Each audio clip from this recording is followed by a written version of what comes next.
하나님 말씀은 히브리서 13장 1절로 8절까지 말씀입니다. 찾으신 줄 알고 제가 하나님의 말씀을 받들어 읽겠습니다. 형제 사랑하기를 계속하고 손님 대접하기를 잊지 말라. 이로써 부지 중에 천사들을 대접한 이들이 있었느니라. 너희도 함께 갇힌 것 같이 갇힌 자를 생각하고 너희도 몸을 가졌은즉 학대받는 자를 생각하라. 모든 사람은 결혼을 귀히 여기고 취소를 더럽히지 않게 하라. 음행하는 자들과 간음하는 자들을 하나님이 심판하시리라. 돈을 사랑하지 말고 있는 바를 족한 줄로 알라. 그가 친히 말씀하시기를 내가 결코 너희를 버리지 아니하고 너희를 떠나지 아니하리라 하셨느니라. 그러므로 우리가 담대히 말하되 주는 나를 돕는 이시니 내가 무서워하지 아니하겠노라. 사람이 내게 어찌하리요 하노라. 하나님의 말씀을 너희에게 일러주고 너희를 인도하던 자들을 생각하며 그들의 행실의 결말을 주의하여 보고 그들의 믿음을 본받으라. 예수 그리스도는 어제나 오늘이나 영원토록 동일하시니라. 오늘 히브리서 13장 1절부터 8절까지 말씀입니다. 히브리서 13장 오늘 본문의 내용은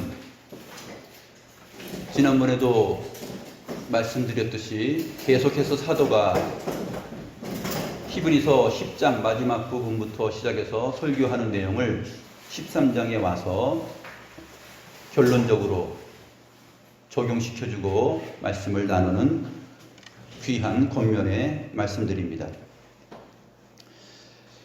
13장의 내용이 어디에 근거하여서 시작하냐면 지금 이 히브리서를 받아보고 있는 1차 독자들이 신약 성도들이죠. 구약 성도들과는 다른 성도들입니다.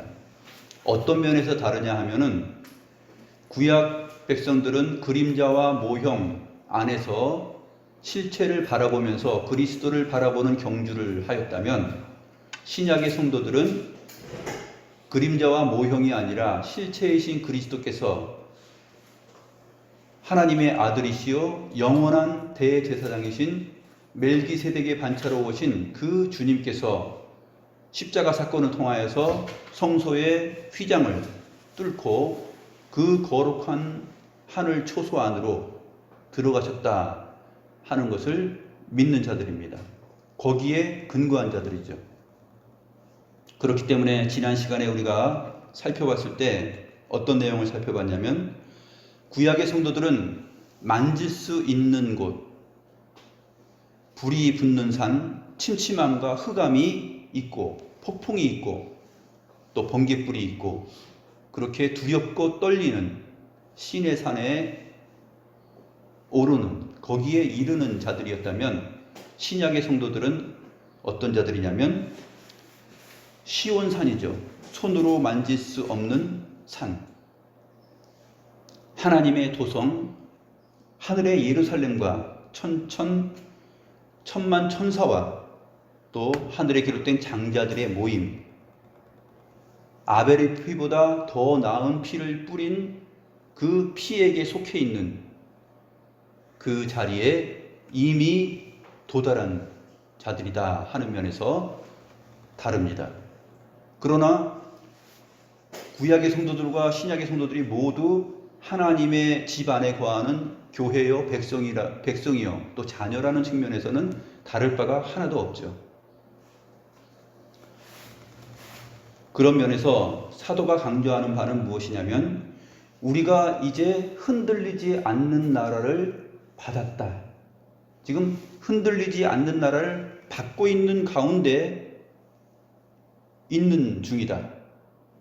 그러한 사람들이 이 세상을 살아나갈 때 어떻게 살아나가야 될까 하는 것을 설명하는데 구약 백성들이 살아올 때 하나님으로부터 받은 명령과 말씀과 계명의 내용과 다를 바가 없다는 것을 오늘 본문이 시사해 주고 있습니다.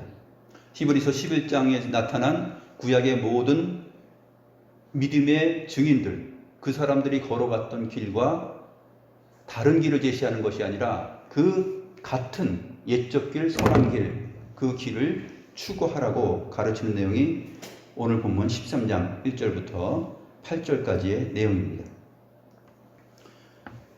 그래서 오늘 본문의 마지막 절 8절 말씀을 보면 8절 말씀 한번 볼까요? 보면 어떻게 되어 있습니까? 예수 그리스도는 어제나 오늘이나 영원토록 동일하시니라 이렇게 되어 있어요. 하나님께서 동일하십니다. 지난 시간에 살펴보았던 말씀 가운데 28절, 29절을 보게 되면 우리가 흔들리지 않는 나라를 받았다. 그런데 흔들리지 않는 나라를 받았다고 해서 구약 백성들의 예배의 방식과 삶과 신약 백성들의 예배의 방식과 삶이 다르냐? 그렇지는 않다 하는 것을 어떻게 보여주냐면 경건함과 두려움으로 하나님을 기쁘시게 섬길지니 그랬습니다. 경건함과 두려움. 이것이 구약 백성들에게도 요구되었던 바요. 또 신약의 성도들에게도 동일하게 요구되는 바입니다. 경건함과 두려움. 이것은 변치 않는 것이다. 동일하다라고 말합니다.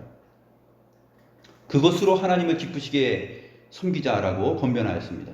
그 다음에 29절은 왜냐하면 우리 하나님은 소멸하는 불이시기 때문이다. 구약에 계시되었던 우리의 하나님은 소멸하는 불이시죠. 신명기 4장 24절에 있는 대로 소멸하는 불이시요 질투하시는 하나님이시다 그랬습니다. 그럼 신약 성도들에게 오늘 저와 여러분들에게도 하나님은 어떠한 하나님이시냐? 동일하십니다. 우리 하나님은 여전히 소멸하는 불이시요 질투하시는 하나님이십니다. 질투의 정의가 무엇입니까? 질투의 정의는 시기심하고 틀려요. 질투는 그만큼 존경받고 사랑받을 수 있는 사람이 상대에게 할 수 있는 것입니다. 하나님께서 우리를 사랑하시되 자기 자신, 자기 아들을 내어놓고 그 아들이 피 흘리기까지 죄와 싸워서 우리의 죄를 대속하여 주셨습니다. 죄 없는 의로우신 분이 우리를 위하여서 그렇게 죽으셨습니다. 그러니까 그 아들의 사랑의 나라로 우리가 흔들리지 않는 나라로 옮긴 바 되었을 때 우리는 어떻게 살아가야 되느냐? 더욱더 우리 하나님을 경외하고 또 경건함과 두려움으로 주님을 섬겨야 된다 하는 것입니다. 지난 시간에도 말했지만 우리가 예배 도중에 십계명이 낭독되고 선포될 때 우리가 죽을 것처럼 두려워하지 않는 이유가 그리스도의 은혜로 말미암아 그렇게 하나님 앞에 앉아 있을 수 있다라는 것 아닙니까? 이렇게 주님 앞에 평강을 유지하면서 앉아 있을 수 있는 이유는 주님께서 우리의 어리석음과 우리의 죄와 우리의 연약함을 다 짊어지시고 그 죄의 문제, 하나님의 거룩한 나라에 도달할 수 없는 우리를 도달시켰다 하는 것에 근거하고 있기 때문에 그렇습니다. 그러니 더욱더 은혜를 받은 자답게 주님을 경외하고 두렵고 떨림으로 우리의 구원을 이루어가야 된다 하는 것이 히브리서 사도의 설교 요지입니다. 그래서 13장 1절부터 한번 보시죠. 오늘 본문 형제 사랑하기를 계속하고 손님 대접하기를 잊지 말라. 이게 사실은 같은 표현이에요. 형제 사랑하기를 계속하는 것. 형제 사랑이 계속적으로 있게 하라. 그것입니다. 형제 사랑이 계속 너희들 가운데 있게 하라. 머물게 하라. 그런 뜻이에요. 그 다음에 손님 대접하기를 잊지 말라. 지속적으로 계속 형제 사랑하는 것을 가지고 있으라 라는 말은 사실은 잊지 말고 가지고 있으라는 뜻이죠. 그래서 손님 대접하기를 잊지 말라라는 말을 이어서 하고 있는 것입니다. 이 형제 사랑하는 것과 손님 대접하는 것은 사실 히브리서를 기록한 사도가 두음법을 사용해서 하고 있는 것인데, 두음법이라는 것은 뭐냐면 처음에 1절 시작하는 단어가 같은 음으로 시작하는 거예요. 2절과 같은 음으로 시작합니다. 형제 사랑이라는 뜻은 뭐냐면 헬라어로 필라델피아예요. 미국에 있는 필라델피아 그 지역 이름과 똑같은 이름이에요. 필라델피아가 뭐냐면 형제 사랑이에요. 요한계시록 3장 7절에 보게 되면 우리말로는 빌라델피아 이렇게 되어 있죠. 그게 필라델피아 교회입니다. 작은 능력을 가지고서 주를 섬기고 주의 말씀을 따라서 살아갔기 때문에 너희 앞에 문이 열려 있다라는 칭찬을 받죠. 그런데 2절에 손님 대접하기를 이라는 단어는 필록세니아 이렇게 시작합니다. 그러니까 필로 시작하는 거예요. 필. 문학적인 강조점입니다. 문학적으로 아주 기술을 하는 거예요. 이것이 사실 같은 의미다. 형제 사랑하기를 지속적으로 계속 가지고 있는 것, 그것은 손님 대접하기를 잊지 않고 있는 것이다라는 거죠. 이때 그리스도인들이 그리스도를 믿는 신앙이 있는 까닭에 많은 박해를 받았었습니다. 그리고 나그네와 같이 살아갔습니다. 그래서 굉장한 어려움이 있었죠. 그 가운데 형제 사랑하는 그 사랑이 중요했습니다. 히브리서 10장 32절부터 35절까지의 내용이 바로 그 내용이죠. 많은 사람들이 비방과 환난을 받았고 또 구경거리가 되었습니다. 그런데 이때 당시에 그리스도인들이 그 고난의 자리에, 그 환난의 자리에, 비방과 조롱의 자리에 함께 했습니다. 그리고 갇힌 자를 동정하고 자기 소유를 빼앗기는 것도 기쁘게 당하였습니다. 돈을 사랑하지 않았어요. 형제를 사랑하고 그 다음에 또 이웃을 나 자신처럼 생각하는 그러한 삶을 살았었습니다. 왜 이들이 그러한 삶을 살았을까요? 더 낮고 영구한 소유가 있는 줄 알았기 때문입니다. 그것이 무엇입니까? 손으로 만질 수 없는, 또 진동치 않는 나라, 하늘과 땅도 다 진동할 터이고 이것이 다 사라질 것이라도 진동치 않는 나라, 흔들리지 않는 나라, 시온산, 하늘의 새 예루살렘, 천만 천사들이 있는 곳, 하늘의 장자들이 있는 모임, 그 교회 총회, 아벨의 피보다 더 나은 피에게 우리가 이미 이르렀다.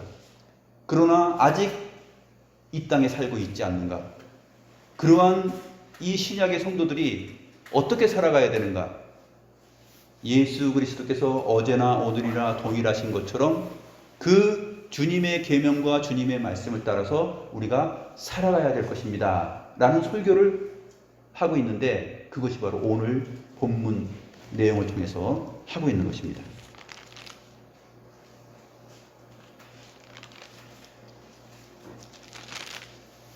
형제 사랑하기를 계속하고 손님 대접하기를 잊지 말라.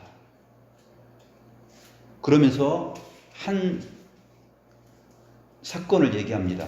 한 사건이 아니라 사실 두 사건이죠. 이로써 부지중에 천사들을 대접한 이들이 있었느니라. 부지중에, 알지 못하는 중에 천사들을 대접한 이들이 있었다. 누가 떠오릅니까? 알지 못하는 가운데 천사들을 대접한 사건? 창세기 18장에 아브라함이 그랬습니다. 마므레 상수리 나무에서 뜨거운 낮에 앉아 있었는데 사람 셋이 보이는 거예요. 그 사람 셋을 영접하죠. 여기 손님 대접하기를이라는 말에서 이 손님은 나그네라는 뜻이에요. 나그네 접대하기를, 나그네 대접하기를. 당시 1세기 교회의 사람들은 자기의 소유와 자기 삶의 공간, 거주지 이런 것들을 다 서로 공유하면서 살았어요.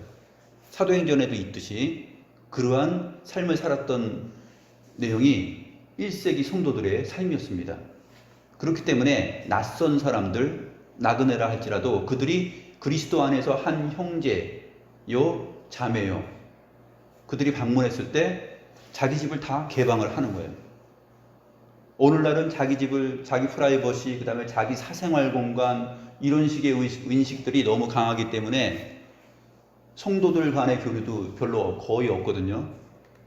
그러나 형제 사랑하기를 계속하면서 손님 대접하기를 잊지 않았다 하는 것입니다. 항상 오픈되어 있어서 자기의 먹을 것이 없어도 그들을 왕처럼 대접하는 그러한 일이 있었다 하는 것입니다. 형제 사랑하기를 계속하듯이 손님 대접하기를 잊지 않았던 삶을 살았던 사람이 누구냐면 아브라함이다라는 얘기예요. 우리는 창세기 본문을 볼 때 이 히브리서 13장이 기록하고 있는 이 조명을 받지 아니하면 창세기 18장에 나타난 아브라함의 그 심정과 마음과 그 동기를 알 수 없어요. 정확하게는 알 수 없죠. 그런데 우리는 이 신약의 증거, 오늘 본문의 증거를 통해서 아브라함이 어떤 마음으로 인생을 살아갔구나 하는 것을 알 수가 있습니다.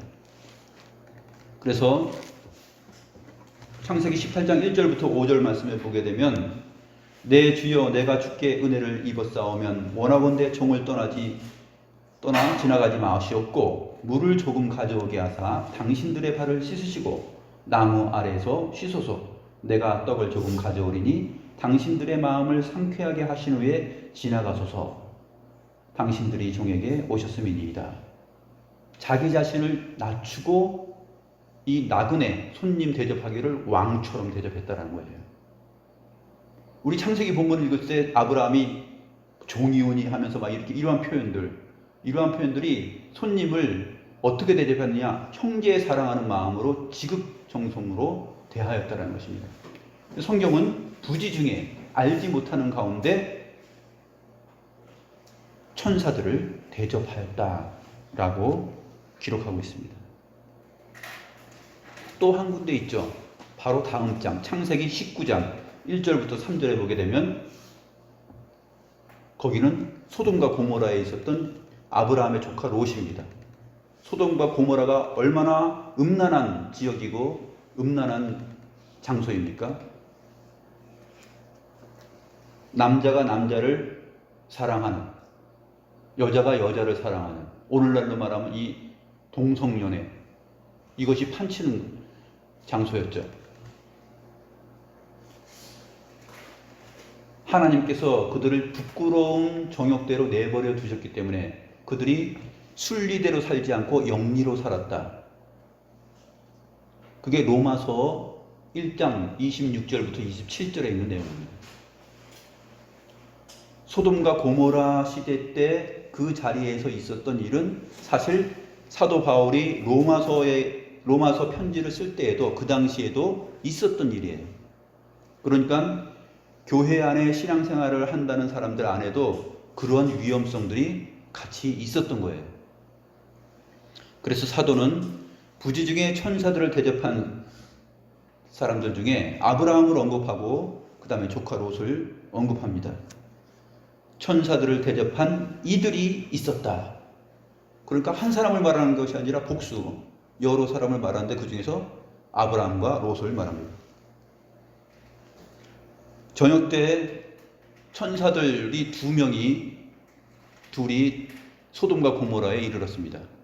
그래서 지나가고 있는 것을 보고서 위험하잖아요. 낯선 사람들이 들어오게 되면 그 소돔과 고모라 성에 살고 있는 사람들이 못된 짓을 하니까 거기 그렇게 지내지 말고 들어와라 하면서 자기 집으로 초대를 하는 것이에요.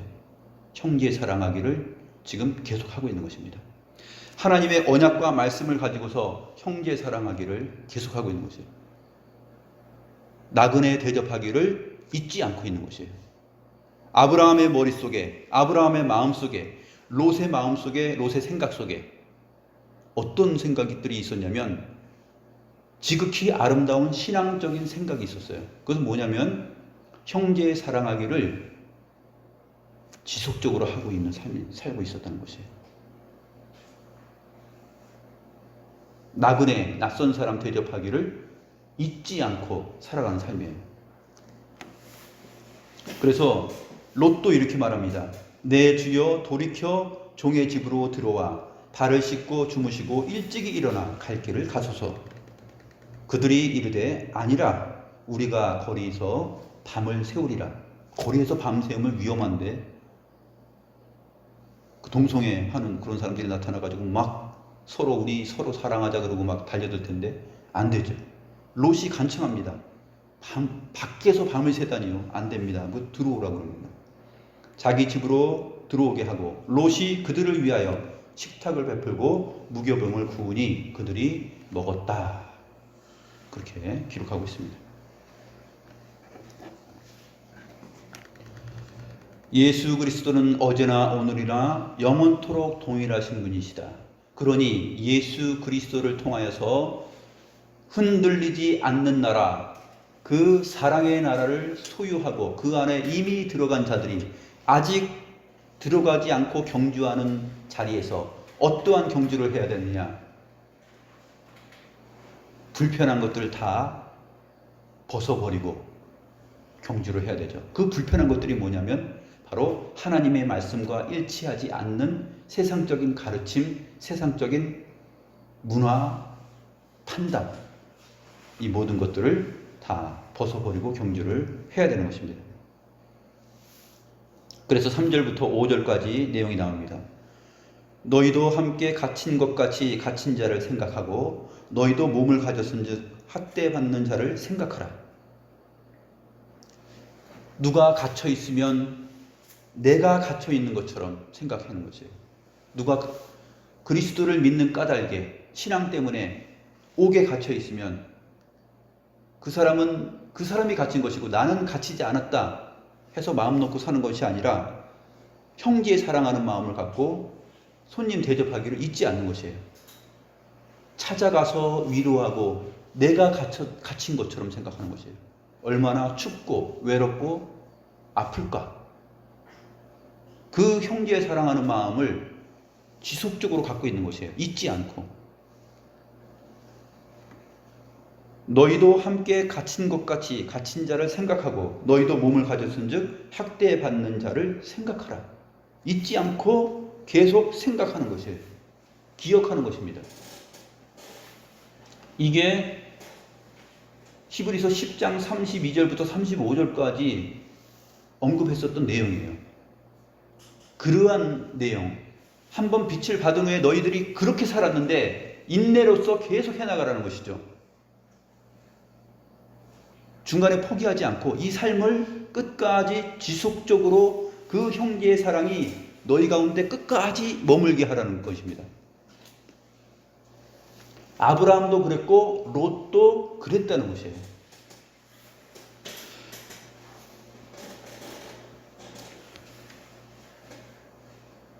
너희도 몸을 가졌은즉 학대받는 자를 생각하라. 멸시받고 학대받고 조롱받고 있으면은 내가 그렇게 받는 것처럼 생각해야지 나는 마치 몸이 없는 사람처럼 생각하면 안 된다는 것이죠. 우리 학교에서 누가 놀림을 당하거나 또 학대받거나 왕따 당하거나 공격당하거나 그러면 쟤는 내가 아니니까 괜찮아 이런 마음으로 있는 것이 아니라 어떤 마음을 가져야 돼요? 그리스도인들은 내가 당하는 것처럼 안타깝게 여기고서 그 문제를 나의 문제로 받아들여야 돼요. 오늘날 이 시대를 사는 사람들은 타인이 당하는 고통과 절망, 이 모든 것들에 대해서 내가 당하는 것처럼 생각하지 않는 것이 보편화되어 있습니다. 그래서 딴 나라 얘기하듯이 하고, 근데 그것을 추구하고 그것을 정말 나의 문제로, 이 시대의 문제가 나의 문제고 상대의 문제가 내 문제로 그렇게 인식하고 아파하는 것, 그것을 추구하면 사실 바보라고 하는 시대가 요즘 세상인 것 같습니다. 뿐만 아니라 4절을 보게 되면 모든 사람은 결혼을 귀히 여기고 침소를 더럽히지 않게 하라. 음행하는 자들과 간음하는 자들을 하나님이 심판하시리라. 왜 하나님이 이러한 자들을 심판하시죠? 하나님은 소멸하는 불이시다 그랬잖아요. 하나님의 말씀에 어긋난 그 사람들은 불로 심판하십니다. 심판하시는, 소멸하시는 불이시기 때문에 그렇습니다. 지금도 점점 갈수록 어떻게 되죠? 사람들이 결혼하지 않으려고 그래요. 여러 가지 이유가 있습니다. 이 신구약 성경 시대에도 있었죠. 육체는 하찮은 것으로 보고 영은 거룩한 것으로 보기 때문에 육체와 관련되어서 행하는 삶은 소중하지 않다고 보았어요. 그런데 하나님께서는 남자와 여자를 창조하시고 이 두 남자와 여자가 부모를 떠나서 결혼해서 가정을 이루면서 생육하고 번성하면서 살아야 된다라고 얘기했죠. 지금은 어떻게 사람들이 어떤 마음으로 사는지 아세요?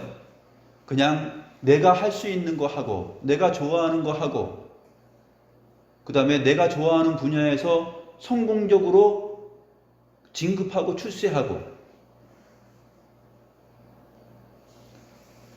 그래서 이 결혼이라는 문제는 중요하지 않다고 생각하죠. 그래서 결혼을 잘 신경 안 쓰는 사람들이 있어요. 혼자 살아가고 또 남자와 남자가 서로 사랑하고 순리대로 살지 않고 영리로 거꾸로 살아가는 것이죠. 사람보다 짐승을 더 사랑하고, 그래서 애완동물들을 더 많이 사랑하잖아요. 결혼하지 않고 애완동물 껴안고 살아요. 이게 지금 정상적인 삶이 아니죠. 하나님께서 말씀하신 바 합당한 삶이 아니라는 것입니다. 모든 사람은 결혼을 귀히 여기고 침소를 더럽히지 않게 하라. 침소를 더럽히지 않는 것도, 남자하고 남자하고 같이 여보 당신 하면서 살면 어때요? 얼마나 흉측해요, 그게. 근데 그것이 흉측하지 않다고 생각되는 것.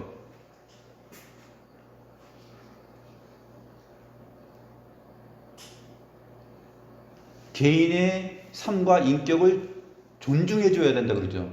성경은 뭐라 그러냐면 분명하게 말합니다. 그거는 악한 것이라고. 로마서 1장 26절에 보게 되면 하나님께서 그들을 부끄러운 욕심에 내버려 두셨다 이렇게 말합니다. 그것은 정상적인 마음이 아니라 부끄러운 욕심이에요. 남자가 남자를 서로 사랑하고 여자가 여자를 사랑하면서 사는 것. 요번에 또 코로나19 잠잠해지는 듯 하다가 지금 게이 클럽에서 확산되지 않았습니까? 이러한 것들이, 그들은 자기들의 성에 대하여서 또 자기들이 추구하는 것에 대하여서 부끄럽지 않게 생각해요. 정정당당하게 보호받아야 될 것으로 생각하죠. 성경은 그것을 무엇이라고 말합니까? 그러한 생각을 갖고 있는 것은 성경적이지 않고 하나님의 뜻하고 어긋나는 부끄러운 욕심이다라고 정확하게 말을 하고 있어요. 순리대로 쓸 것을 바꾸어서 영리로 거꾸로 쓰는 자다. 그와 같이 남자들이 순리대로 여자 쓰기를 버리고 서로를 향하여 음욕이 불릴 듯하며 남자가 남자와 더불어 부끄러운 일을 행하여 그들의 거릇 때문에 상당한 보응을 그들 자신이 받았느니라. 오늘 히브리서 본문에서도 마찬가지입니다. 결혼을 귀히 여기지 않고 침소를 더럽히는 것, 이것이 바로 오늘날 일어나고 있는 소돔과 고모라에서 일어났던 그 사건과 같다 하는 것입니다. 마지막 때는 어떤가? 노아의 때와 같고 소돔과 고모라의 때와 같다 그랬어요. 노아의 때도 마찬가지죠. 사람들이, 하나님의 아들들이 세상 여자를 더 사랑해서 그들의 아름다움을 보고 자기들의 기분을 따라서 선택해서 결혼했다라는 말을 하죠. 소돔과 고모라도 마치 그러한 상황입니다. 노아의 때와 같고 또 소돔과 고모라의 때와 같다.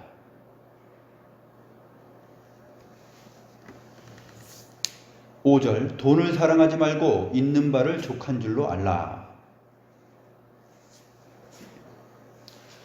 히브리서 11장의 믿음의 증인들을 우리가 살펴보면서 이 모든 내용들은 다 언급되었던 것이에요.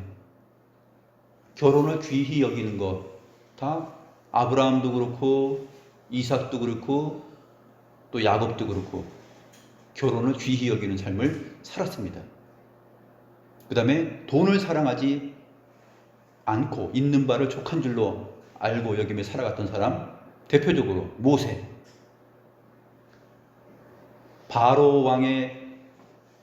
바로의 공주의 딸이라 칭함받기를 거절하고 그들의 그곳의 금은 보화를 버리고 하나님을 선택하죠.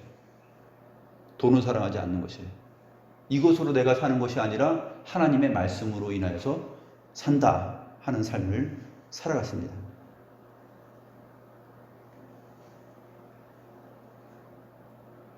이삭의 아내 리브가도 어떠한 삶을 살았을까요? 이삭의 아내 리브가가 아브라함의 종을 보내가지고 그 리브가를 만나는 장면을 보게 되면 창세기 24장에 기록되어 있는데 어떤 여자를 찾습니까? 내가 물을 달라고 했을 때 그 우물가에서 나에게 물을 줄 뿐만 아니라 내가 데리고 간 낙타들에게도, 낙타 10마리인데 10마리에게도 물을 먹여주는 자, 그 사람이 하나님께서 예비하신 이삭의 아내이다 라는 것이죠. 리브가가 그렇게 합니다.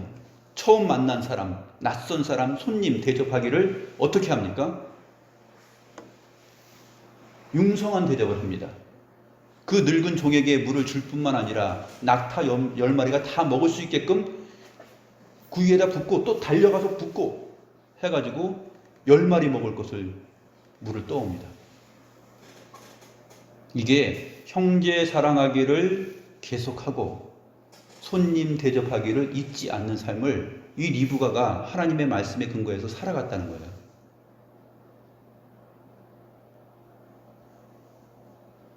낙타 한 마리가 1분에 300리터를 먹는데요. 물을 300리터.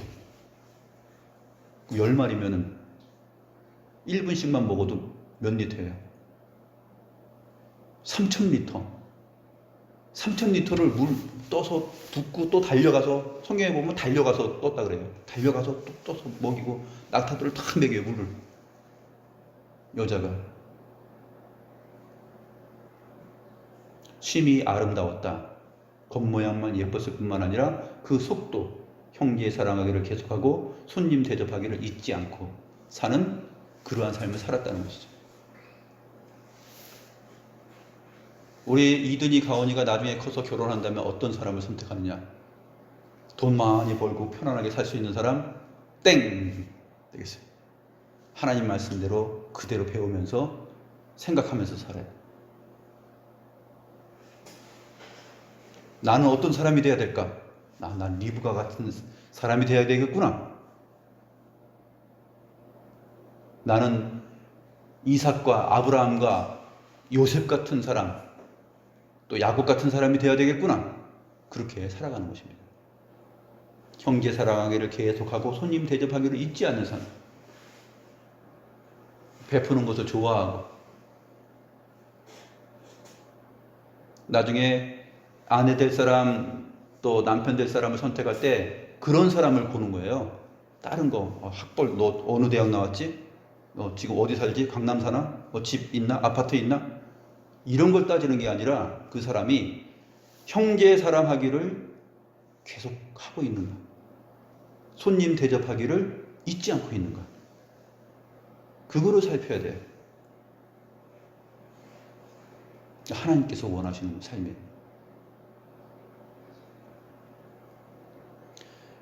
누가 갇혀 있는 것을 보면 내가 갇힌 것처럼 아파하는 사람, 그 사람을 찾아야 돼. 그런 마음을 소유하고 있는 사람.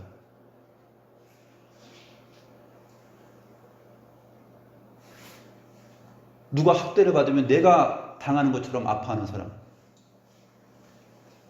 정말 하나님의 말씀에 따라서 결혼은 그리스도와 교회와의 관계를 설명해주는 가장 기초적인 삶이다라는 것을 성경적으로 인식하고, 나 그냥 혼자 내가 좋아하는 일 찾아서 살면서 그냥 살면 되지. 결혼은 뭐 해? 그냥 이렇게 살면서 행복하게 살면 되지. 요즘 다 그렇게 살아가던데, 그런 사람들이 늘어나고 있던데, 이렇게 생각하면 안 되는 거예요.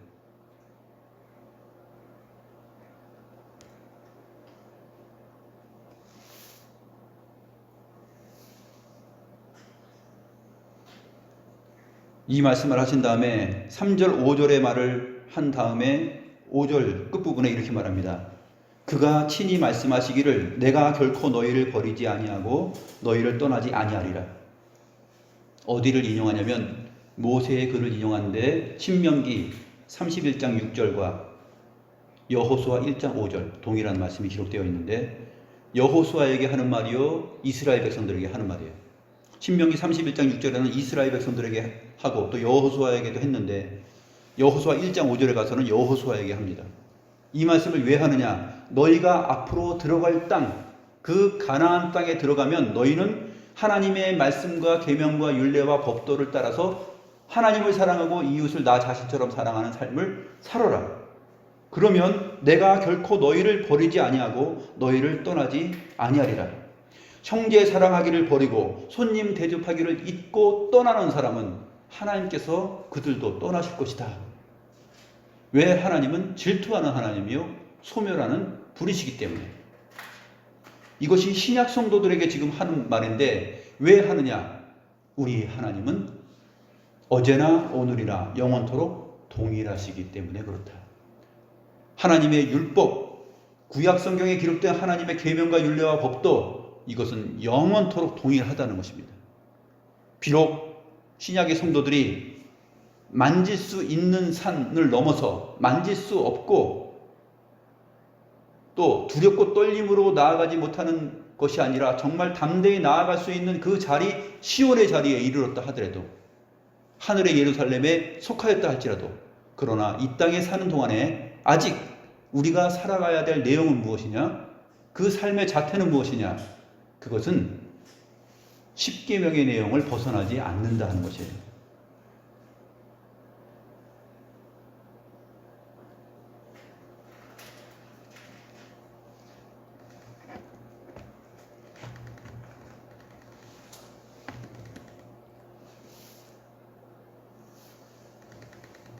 6절 말씀 보시겠습니다. 6절 말씀 보시면 우리가 담대히 말하되, 그러므로 우리가 담대히 말한다, 또 말을 합니다. 이번엔 어디 말씀이냐 하면 시편 118편 6절 다윗의 시편을 인용합니다. 주는 나를 돕는 이시니 내가 무서워하지 아니하겠노라. 사람이 내게 어찌하리요. 주일 전에 가온이하고 저하고 문자 메시지를 했는데, 가온아 찬송가 이번 주에 뭐 할까? 그랬더니 보내줬어요. 그 중에서 246, 256, 271을 보내줬는데 256장이 바로 이 시편 118편 6절에 근거한 내용이에요. 사람이 내게 어찌하리요. 두 번째로 보내줬어요. 설교 끝나고 부를 찬송인데 우리 가온이가 설마 이걸 생각하고 그런 건 아니겠지. 118편 한번 보겠습니다. 시편 118편. 그래서 참 얼마나 감사했는지, 오늘 비록 좀 늦었지만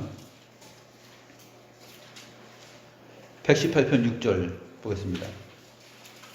여호와는 내 편이시라. 내가 두려워하지 아니하리니 사람이 내게 어찌할까. 여호와는 내 편이시라. 오늘 히브리서 본문에는 이렇게 말하고 있습니다. 주는 나를 돕는 이시니 내가 무서워하지 아니하겠노라. 시편 118편 전체를 설명한 것입니다. 시편 118편은 말합니다. 이제 이스라엘은 말하기를 그 인자하심이 영원할지로다. 그 다음에 3절에 이제 아론의 집은 말하기를 그의 인자하심이 영원하다 할지로다. 그 다음에 4절에 이제 여호와를 경외하는 자는 말하기를 그의 인자하심이 영원하다 할지로다. 어제나 오늘이나 영원토록 그의 인자하심이 영원합니다. 시편을 보게 되면 그의 인자하심, 하나님의 인자하심을 말할 때 어디에도 쓰냐면 주의 백성들은 보살피고 격려하고 보호하는 것으로서 인자하심이 나타나지만 하나님의 백성들을 대적하는 대적자들에게는 심판과 불로 나타나요. 멸망으로. 그러면서 주의 인자하심이다 라는 말을 써요. 이스라엘은 말하기를 하면서 이스라엘 전체를 언급했죠. 그 다음에 다시 조금 축소합니다. 아론의 집은 제사장의 집이죠. 그 다음에 여호와를 경외하는 자는 하면서 진정한 이스라엘을 말해요. 너희는 왕 같은 제사장이다. 베드로전서 2장 9절에 있는 말씀처럼 지금 이스라엘 아론의 집 여호와를 경외하는 자, 왕 같은 제사장인 우리 신약의 성도들에게 지금 이 말을 하고 있는 것입니다. 여호와는 내 편이시라 내가 두려워하지 아니하리니 사람이 내게 어찌할까? 여호와께 피하는 것이 사람을 신뢰하는 것보다 나으며 여호와께 피하는 것이 고관들을 신뢰하는 것보다 낫도다.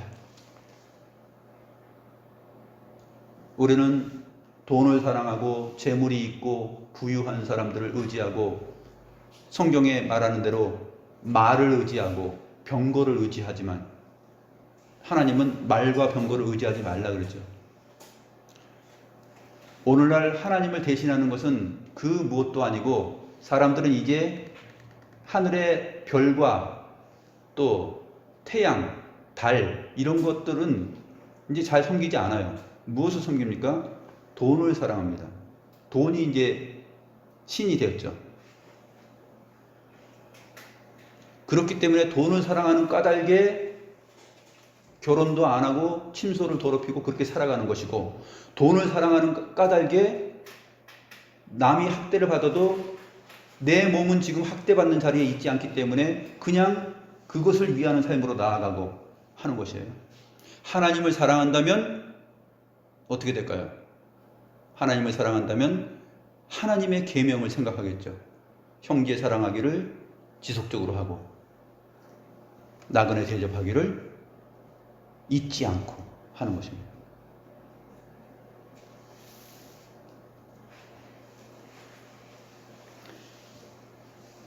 옛적의 구약시대의 모든 선지자들이, 하나님의 선지자들이 이렇게 살으라고 하나님의 백성들에게 다 전했어요. 7절 말씀이 바로 그것입니다. 하나님의 말씀을 너희에게 일러주고 너희를 인도하던 자들을 생각하며 그들의 행실의 결말을 주의하여 보고 그들의 믿음을 본받으라. 근데 여기서 하나 조금 수정해야 될 것이 있는데, 너희를 인도하던 자들, 이 부분은 인도하는 자들입니다. 현재형으로 되어 있어요. 어디하고 똑같냐면 13장 17절에 너희를 인도하는 자들에게 순종하고 되어 있는데, 똑같이 인도하던, 과거로 되어 있지 않고 현재로 되어 있어요. 24절도 마찬가지죠. 너희를 인도하는 자들과 했을 때 현재형입니다. 그런데 오늘 본문 7절만 인도하던 이렇게 번역을 해놔가지고 조금 틀리게 번역을 했는데, 인도하는 자들입니다. 하나님의 말씀을 너희에게 일러주고 너희를 인도하는 자들. 이 사도들이 그렇게 각 지역에서, 교회에서 이렇게 가르쳤죠. 과거의 선지자들이 그렇게 가르쳤던 것처럼 신약의 사도들이 그렇게 가르치는 것입니다.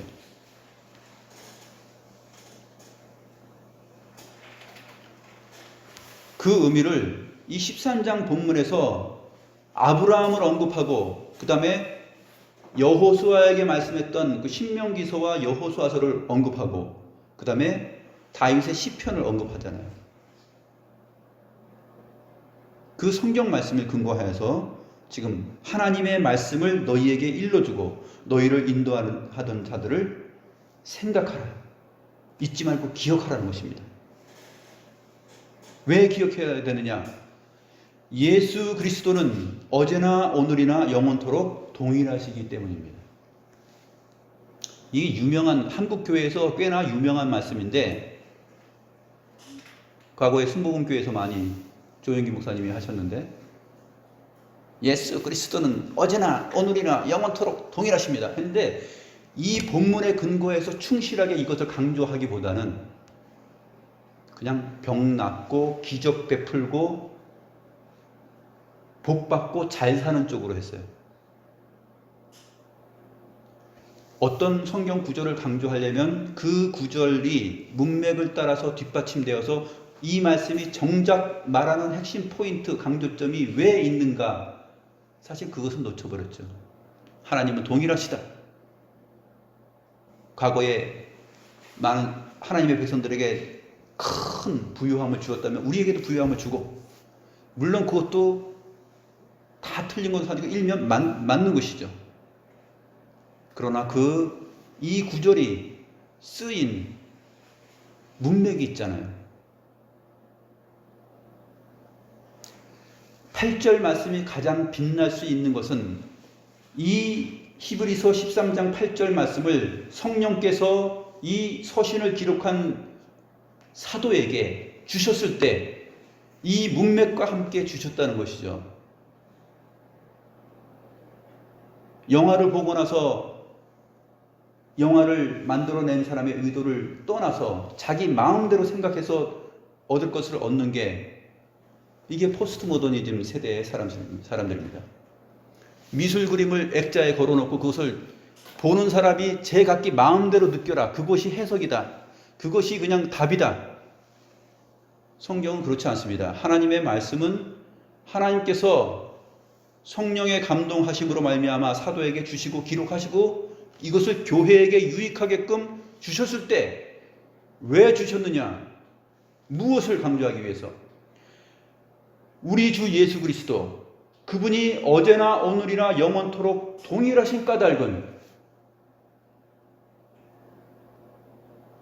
그분이 하나님이시요 소멸하는 불이시고 그분의 사랑이 우리에게 나타났을 때 과거 이스라엘 백성들에게 나타났던 그 하나님의 사랑과 다르지 않고 오늘날 우리에게도 여전히 그러한 하나님의 율례와 계명과 법도를 따라서 우리에게 삶을 살 것을 당부하고 권면하고 설교하는 내용으로 주신 것이죠. 설교자의 가장 큰 몫은 뭐냐면 본문을 드러내지 않으면 설교자는 망하는 것입니다. 그것은 하나님의 입이 될 수가 없어요. 본문이 말하고자 하는 것, 본문을 읽고 나서 딴 얘기하면 안 되고 본문을 읽고 나서 다른 것을 강조하면 안 되고 주께서 이 말씀을 주셨을 때, 교회에게 주셨을 때 영구히 지상의 교회에게 하나님의 말씀으로 내리셨을 때 이 말씀이 의도하는 바가 무엇이냐? 그 본문, 그 구절을 따라서 가는 거예요.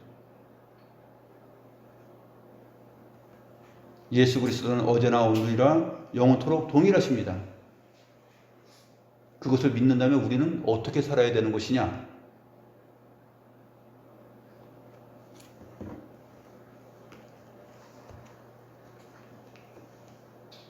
보지 못하는 눈이 팍 떠이고 죽었던 자가 갑자기 탁 살아나고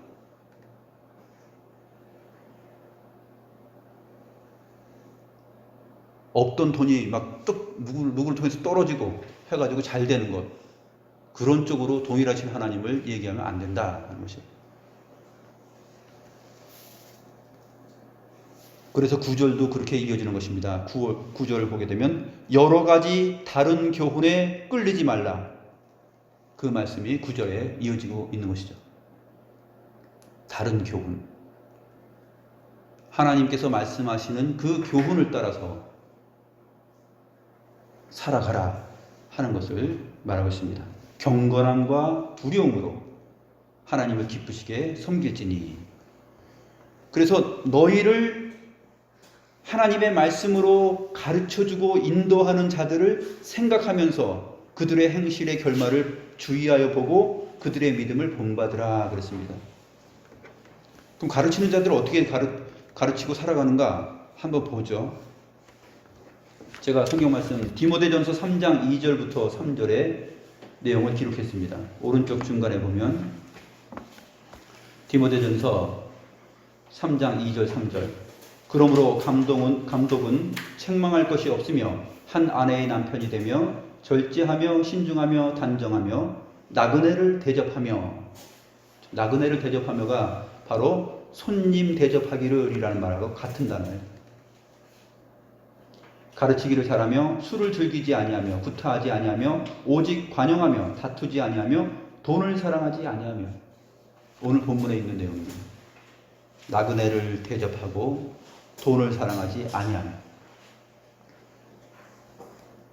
하나님의 말씀을 너희에게 일러주고 너희를 인도하는 자들을 생각하라. 그들이 정말 형제 사랑하기를 계속하고 있으면서 손님 대접하기를 잊지 않고 있는 삶, 그 삶을 살아가면서 너희에게 하나님의 말씀을 그대로 가르치고 있는가? 참 선지자인가? 또 참 사도인가? 아니면 바리새인처럼 돈을 사랑하는 까닭에 주님의 비유와 말씀, 그런 것들이 어떻게 있어? 하면서 바리새인들은 돈을 사랑하는 까닭에 그것을 믿지 않았다고 그랬죠. 바리새인들은 그 당시에 종교 지도자여 선생들입니다. 주님과 다르고 사도들과 다르고 선지자들과 다른 하나님의 말씀을 가르친 자들이죠. 그렇게 하나님의 말씀을 제대로 인도하던 자들을 생각하고 그들의 믿음을 본받으라. 1세기 성도들이 지금 각 지역에서 다 가르치는 자들이 있었고 그 가르침을 받고 살았는데 그것을 잘 주의하고 보라는 것이에요. 도대체 목사라는 타이틀을 가지고 교회 안에서 성도들에게 설교를 하고 가르칠 때 도대체 뭘 가르치는지,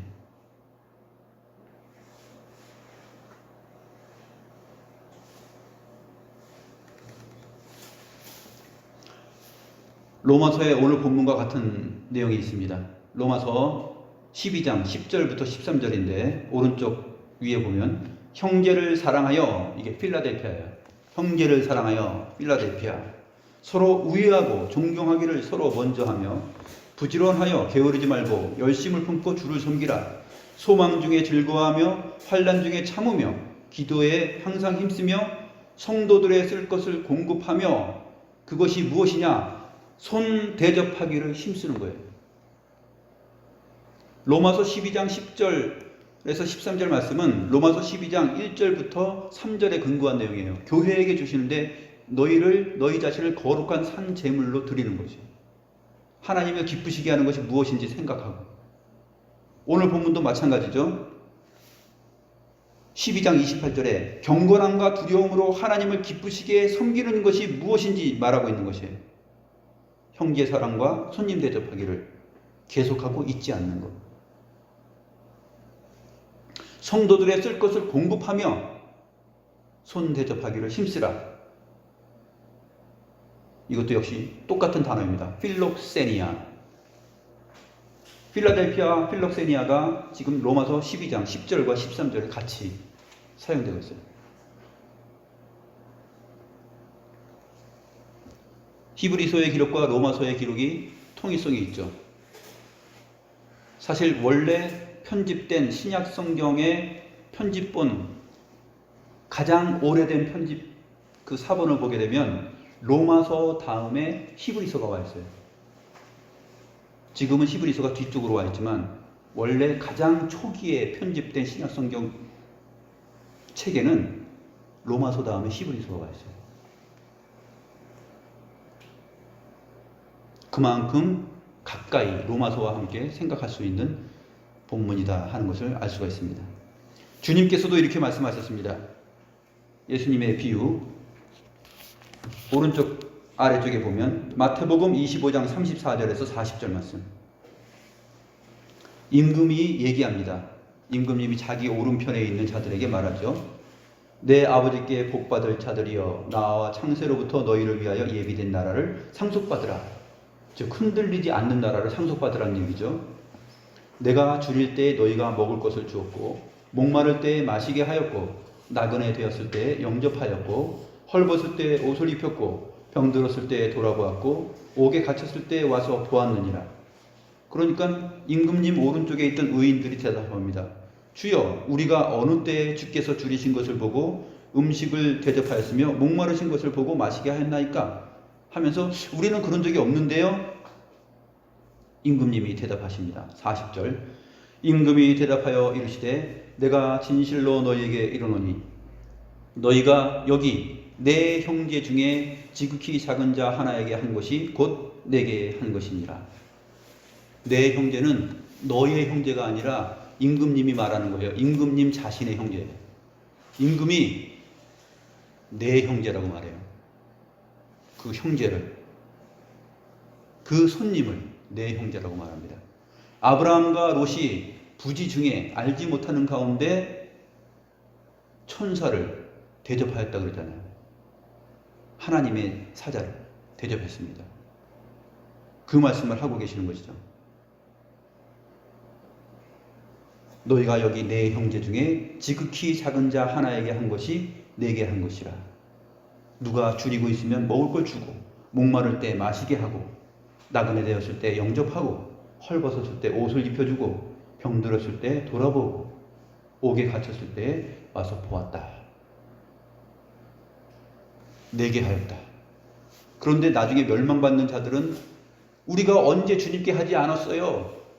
주님께 하지 않은 적이 없는데요? 했을 때 주님께서 똑같은 말을 해요. 내가 줄일 때 너희가 먹을 것을 주지 않았고 목마를 때 마시게 하지 아니하였고 나그네 되었을 때 영접하지 아니하였고 헐벗을 때 옷을 입혀주지 아니하였고 병들었을 때 돌아본 적이 없었고 옥에 갇혔을 때 와서 보지 않았다. 네가 내 형제 중에 지극히 작은 자에게 하지 않은 것이 곧 나에게 하지 않은 것이다. 그런 말씀을 하시죠. 이게 영원한 예수 그리스도의 말씀이에요.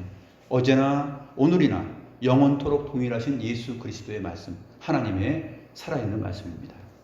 기도하시겠습니다.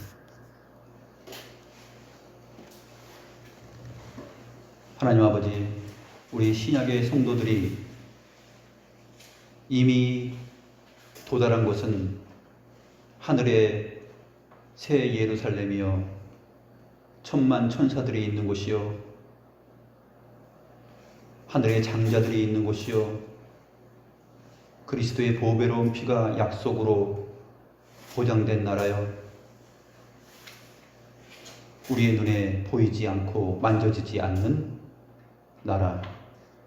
이 세상의 모든 것들은 다 흔들리고 진동하여 하나님 앞에 떠나갈 것이지만 이 하나님의 나라는 영원토록 흔들리지 않는, 진동치 않는 나라, 변함이 없고 하나님의 영원하시고 동일하신 그 속성처럼 어제나 오늘이나 영원토록 동일한 나라인 것을 저희들이 배웠습니다. 이 흔들리지 않는 동일한 나라에 거하는 자들이 이 세상을 살아나갈 때 그 하나님의 나라의 주인공이신 주님을 바라보며 어떻게 살아야 될지를 저희들이 살펴보았습니다. 하나님 아버지, 구약의 모든 믿음의 경주를 마친 믿음의 증인들과 또 신약의 모든 사도들과 성도들처럼 우리 역시 하나님의 말씀을 따라 그렇게 살아갈 수 있는, 그것이 우리 인생의 가장 귀중한 기준이 되고 삶의 가치와 철학이 되어서 우리의 인생길을 달려갈 수 있는 그러한 믿음의 내용이 될 수 있도록 저희들의 마음의 자리에 계속적으로 남아있게 하시고 저희들의 생각 속에서 잊혀지지 않는 하나님의 말씀이 될 수 있도록 저희를 지도하여 주시고 가르쳐 주시옵소서. 감사함을 드렸고 살아계신 주 예수 그리스도의 이름으로 기도드리옵나이다. 아멘.